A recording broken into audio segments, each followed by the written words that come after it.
Assalamualaikum warahmatullahi wabarakatuh. Halo anak-anak kelas 6 yang hebat, tangguh, dan kreatif. Bagaimana kabarnya hari ini? Mudah-mudahan semuanya dalam keadaan sehat dan tetap semangat belajarnya ya. Berjumpa kembali dengan Bu Aulia. Hari ini kita akan belajar materi tema 8, subtema 2 tentang bumiku dan musimnya, muatan ilmu pengetahuan alam dengan materi pergantian musim di belahan bumi utara dan selatan, gerakan bulan dan kenampakannya dari bumi, serta tentang gerhana bulan. Sudah siap untuk belajar? Yuk tetap stay tune, kita belajar bersama-sama ya. Anak-anak, pada pembelajaran sebelumnya kita sudah membahas tentang rotasi dan revolusi bumi. Bumi memiliki poros yang miring dan membentuk sudut 23,5 derajat terhadap bidang edar. Akibat kemiringan tersebut, matahari kadang lebih banyak menyinari belahan bumi utara atau selatan. Perpindahan posisi matahari tersebut berdampak pada perbedaan 4 musim di wilayah subtropis bumi. 4 musim tersebut yaitu musim semi, musim panas, musim gugur, dan musim dingin. Berikut merupakan skema revolusi bumi yang menunjukkan perbedaan musim di wilayah subtropis setiap tahunnya. Pada tanggal 21 Maret sampai 21 Juni, belahan bumi utara akan mengalami musim semi dan belahan bumi selatan mengalami musim gugur. Hal ini disebabkan oleh belahan bumi utara mendapatkan penyinaran matahari lebih banyak dibandingkan belahan bumi selatan. Pada tanggal 21 Juni sampai 23 September, belahan bumi utara mengalami musim panas, sedangkan belahan bumi selatan mengalami musim dingin. Hal ini disebabkan karena belahan bumi utara semakin berkurang mendapatkan penyinaran matahari dibandingkan dengan belahan bumi selatan. Pada tanggal 23 September sampai 21 Desember, belahan bumi utara mengalami musim gugur, sedangkan belahan bumi selatan mengalami musim semi. Selanjutnya, pada tanggal 21 Desember sampai 21 Maret, belahan bumi utara mengalami musim dingin, sedangkan belahan bumi selatan mengalami musim panas.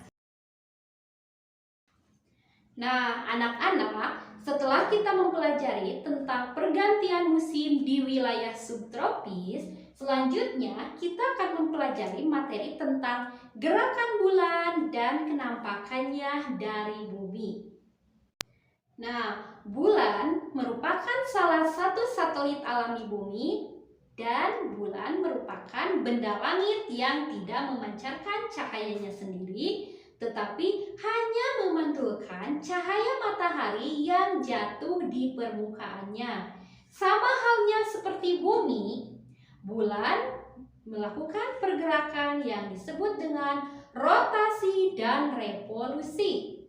Bulan melakukan 3 gerakan sekaligus, yaitu berotasi pada porosnya, berevolusi mengelilingi bumi, bersama bumi mengelilingi matahari. Waktu bulan untuk berotasi sama dengan waktu bulan berevolusi terhadap bumi, yaitu 29,5 hari. Revolusi bulan mengakibatkan adanya fase-fase bulan. Biasanya digunakan sebagai dasar perhitungan kalender Hijriyah. Fase-fase bulan dimulai dari bulan baru atau bulan mati. Bulan baru ciri-cirinya yaitu bulan yang menghadap bumi tidak menerima cahaya dari matahari sehingga bulan tidak dapat terlihat dari bumi. Fase ini biasanya terjadi pada hari ke-1. Di malam hari setelah bulan baru, kita akan melihat bulan sabit. Ciri-ciri bulan sabit yaitu jika dilihat dari bumi maka terlihat penampakan bulan yang melengkung seperti sabit. Fase ini terjadi pada hari keempat dan ke-25. Fase berikutnya yaitu fase bulan separuh. Ciri bulan separuh yaitu bulan tampak seperti setengah lingkaran. Fase ini terjadi pada hari ke-8 dan ke-21. Fase bulan separuh, semakin hari semakin lebih cembung. Ciri bulan cembung yaitu jika dilihat dari bumi maka terlihat penampakan bulan seperti cakram. Fase ini terjadi pada hari ke-11 dan ke-17. Hingga akhirnya di hari ke-14 bulan tampak penuh. Hal ini disebut bulan penuh atau bulan purnama.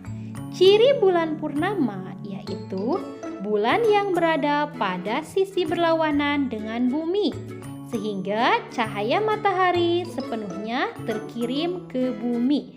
Fase ini terjadi di hari ke-14. Hari-hari berikutnya bentuk bulan perlahan menjadi kembali ke bentuk bulan sabit. Setelah 14 hari kembali lagi ke bentuk bulan baru. Selain mengakibatkan adanya fase-fase bulan, revolusi bulan juga mengakibatkan peristiwa pasang naik dan pasang surut air laut serta mengakibatkan peristiwa gerhana bulan. Berikutnya kita akan bahas tentang gerhana bulan. Salah satu dampak dari gerakan bulan adanya peristiwa fenomena alam yang disebut dengan gerhana bulan.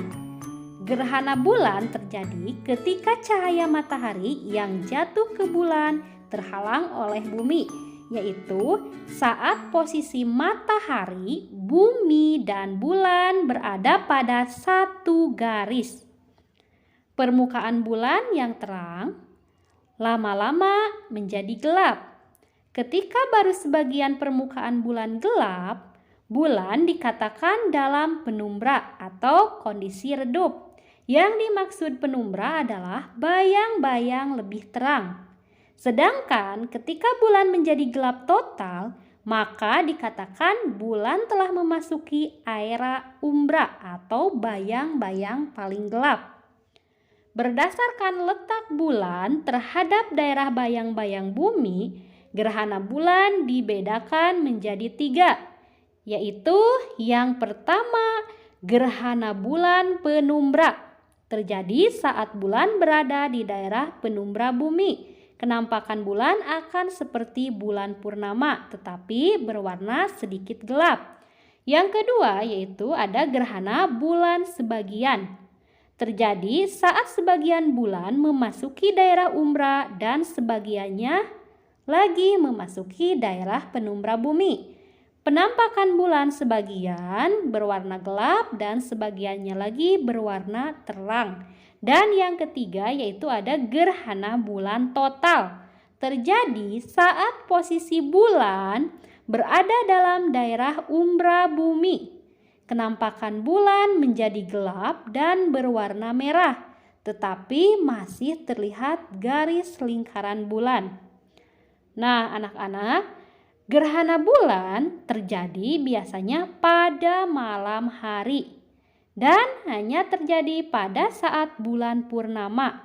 Lamanya bisa terjadi kira-kira lebih dari 1 jam dan belum tentu terjadi setiap tahunnya. Alhamdulillah, pembelajaran hari ini telah selesai dan itulah tadi materi tentang pergantian musim di belahan bumi utara dan selatan, gerakan bulan dan kenampakannya dari bumi serta tentang gerhana bulan. Mudah-mudahan kalian dapat memahaminya dengan mudah. Tetap semangat, jaga kesehatan, sampai jumpa di materi selanjutnya. Terima kasih. Wassalamualaikum warahmatullahi wabarakatuh.